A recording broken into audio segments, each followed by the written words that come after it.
Hey everybody, my name is Wyatt and I'm Ferda Tunes, and today we got a brand new episode of Diving In where I go headfirst into an artist's discography, analyzing my thought process from album to album, and today we are finally getting back into Kate Bush. A couple of weeks ago, maybe even months ago, I covered her unimaginably classic, legendary, just Hounds of Love. Amazing album. I still think it's one of my best videos, and it's the only Kate Bush video I've done so far. I started with that album just because it is kind of very obviously her most popular. Actually, I'm tripping. I also did her debut album, The Kick Inside, but I didn't feel I had too much to say about it as much as I enjoyed the album, so you guys can check those out if you like, but we're kind of bringing it back a bit on her third album, Never Forever. I listened to Lionheart as well, and I recorded a reaction that if people want to see it, I'll probably get it up on Patreon, but again, it just kind of felt like The Kick Inside Part 2, where I very much enjoyed it, but I'm not coming back to it nearly as much as I thought I would. Not even as much as I am with a handful of songs off of The Kick Inside. I really like these albums, I don't know why, I find I just don't really have anything to say. So I was really hoping that this album impressed me and gave me enough to the point where I want to talk about this. And yeah, let's get into it. Never Forever really feels like Kate's first album where she really knew and understood her vision. Song for song, these tracks are quite varied, with almost every one being shockingly more creatively focused than most of the stuff on her last two albums. Again,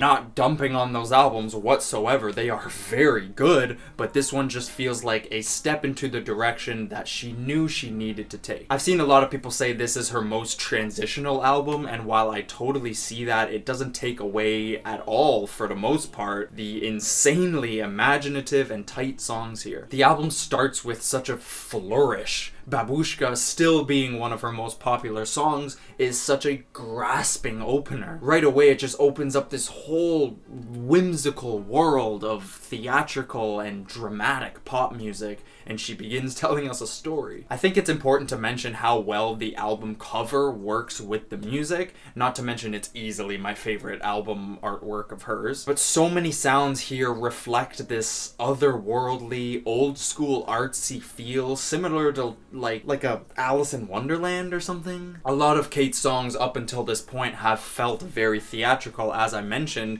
and in terms of like a Broadway musical type, maybe not Broadway, I'm trying to find the perfect words to describe this feeling, but it's very mythological, even medieval baroque pop music. That's what comes to mind, especially these first two songs. They sound like something I imagine in the early 80s, teenage girls taking this record home, playing it, and their parents hearing it coming from their room and thinking this girl is a witch or something like that. I don't know why it gives me that feeling so strongly. This album just sounds and feels very classical, but so progressive at the same time, which makes the sound just very shocking to the ears on first listen. Already, I love that. Oh my god, the instrumentation. I can already hear where it's going, kind of thing.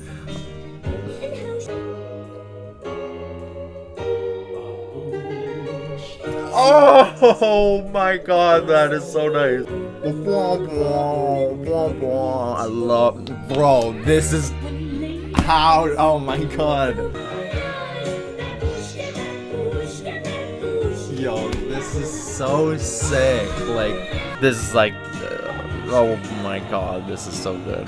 Babushka is an absolute banger to start this album off, but I have to say track 2, Delius, was the one that just blew me away completely. Maybe I'm a sucker for that psychedelic sitar sound, but every element of this song just feels like being bewildered. Stumbling upon something in the woods you can't quite make out, but you're just helplessly infatuated and hypnotized with it. The chamber elements lingering in the background take you deeper into your own mind, and the weird vocals and effects are just mystical. Her very high vocals soaring in at the perfect times is like the icing on the cake, but I have to say the psychedelic focus on the instrumentation of this song completely won me over. I read as well this song is a tribute to English composer Frederick Delius, and that just makes this whole thing feel even more immaculate somehow. What the fuck?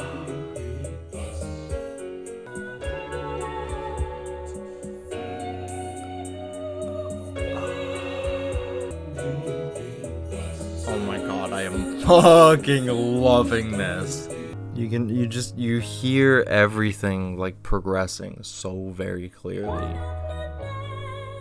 from each album. Like, the next two songs, Blow Away and All We Ever Look For, are maybe the most whimsical here.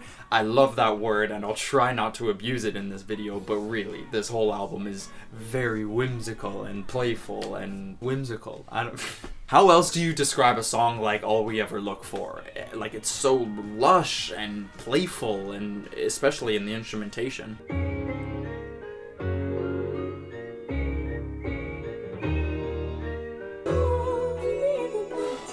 Oh my god.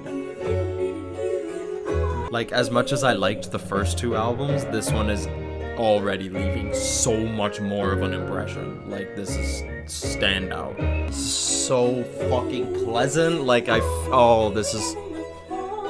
picked the perfect album for, like, I'm so happy I'm doing this right now. Like, just...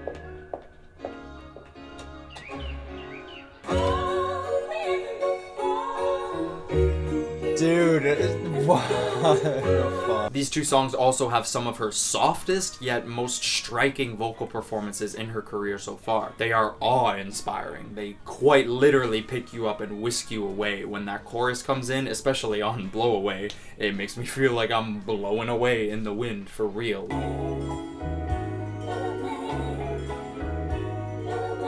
Oh my god. Oh my god. That hook just felt like disintegrating into flower petals, like just like floating away in the wind, with the wind. Just oh wow, this album is so good so far, like scary good, like holy fuck, so luscious.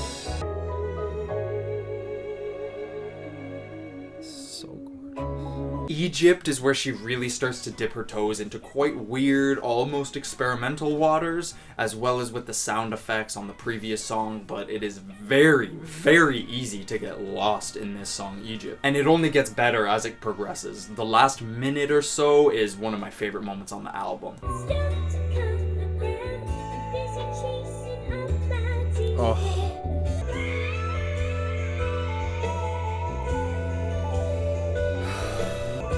This is wild, like, oh my, wow, Animal Collective really were influenced by Kate, like, heavily, eh? I did not know that, like, and that's a compliment, obviously, they're one of my favorite bands. I can't say I love The Wedding List. It still feels like an evolution of her sound, but I'm not huge on her doing the whole piano rock style. It's very good, like, it sounds great. I just personally enjoy her other styles much more, so I don't find myself coming back to it too much. The same was with one of the songs on The Kick Inside. I think it's called James and the Cold Gun or something like that. Still though, this song lyrically is insane and just as interesting as all the other cuts here.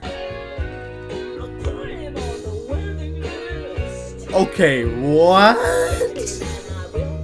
Now we're like on some Billy Joel shit, like... Yo, I fucking love how, like, low-key raw she is. Like, she just says some fucking outlandish shit. Like, her songwriting is... Bro, her everything is actually impeccable. Like, what the fuck? Sounds like, yo, like, I'm hearing, like Fiona Apple in this track, too. Like, she influenced, like... Bro, this... This girl influenced... it's overwhelming me. Like, it's...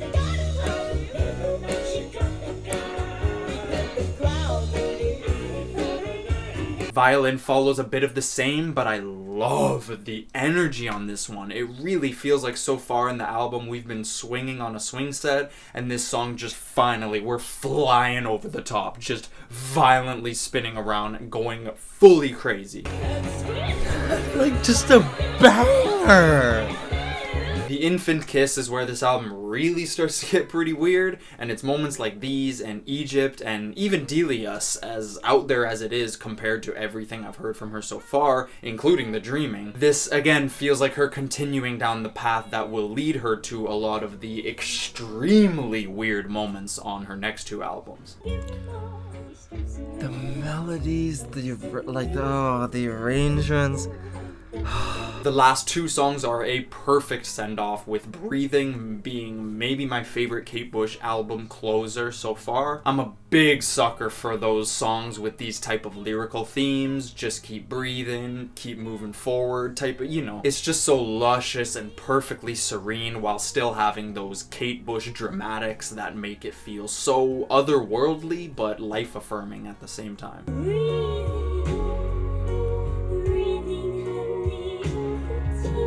Oh my god. Fuck off.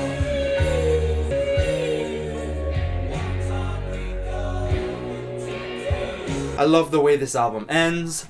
I love this album. It is stellar. It is definitely a transitional record, I think, but people usually say that as if it's somewhat of a bad thing, or it's not as good as the stuff that came before or after, but from what I've heard so far, I would definitely consider this one of her best albums. Easily top 3 so far. I've only heard everything up until Hounds of Love, but I was really hoping that this album would impress me and give me that one where I'm like, alright, now we're getting into the, holy shit, I can't believe how amazing Kate Bush is, and this album delivered more than what I wanted. Again, I really enjoyed her first 2 albums, I just don't find myself coming back too much, aside from, Wuthering Heights, of course, and actually quite a handful of songs off the debut, but this one just felt like such a, alright, I need to show y'all what the fuck I can do, or what's going on in this head, and she just knocked it out of the park on most songs here, and as a whole album, it's short, it's sweet, I would argue it's the perfect starting point for Kate Bush so far, at least from what I'm hearing. Obviously, everyone's gonna say Hounds of Love is the one, it's the best, but or not everyone, but that's kind of the general consensus, especially nowadays. But if her first 2 albums felt like a window into her sound, this one feels like you are stepping in and you are exploring her house. You know what I mean? So thank you so much for watching. Again, check out the Hounds of Love video. I worked very hard on that, and I'm sure it'll take just as much time to get the video for The Dreaming out. I've listened to it. Wow. Wow. Yeah. It's gonna be a while, I'm sorry. Hounds of Love was just... I spent months with that album before I even started writing about it, so I'm gonna make sure The Dreaming doesn't take that long, but I gotta live with the music a little bit, I just got to. So thank you so much for watching again. Join the Discord if you want to talk to some really cool people about some really cool music. You can support me on Patreon if you'd like. $3 a month for hours worth of unedited reaction content that I will be getting this video up as soon as I possibly can, probably next week. And the Hounds of Love is up there, and the Kick Inside is not yet, but it will be. So you can support your boy on Patreon. I'm so broke, so hey, it would help me out, your boy. It's just me doing my thing. Join the Discord though if you want to talk to some, for real. We got well over 200 Ferda family members in there now. Everyone's dope. It's a great time, I can't lie. You can follow me on Instagram and Twitter and all that good stuff. Subscribe to stay tuned. Much more coming. I'm working on Poppy next, probably. Mitski as well. I'm dabbling with her albums right now, and we're getting through it. As well as, there's a lot of stuff. I'm working on maybe too many different things at once, for real. So, thank you again for joining me, and I hope y'all enjoyed. Much love.